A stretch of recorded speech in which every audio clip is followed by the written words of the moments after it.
Ayan, nandito na kami naglalakad para sa practice namin sa sayaw. Ayan. Papunta na kami.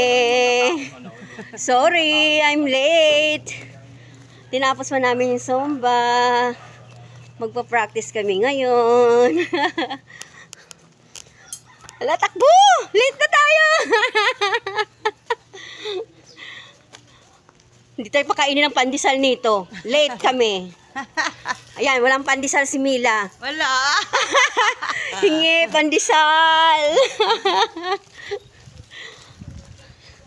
Ayun si Kuya, buti pa si Kuya driver may kita na, tayo wala pa.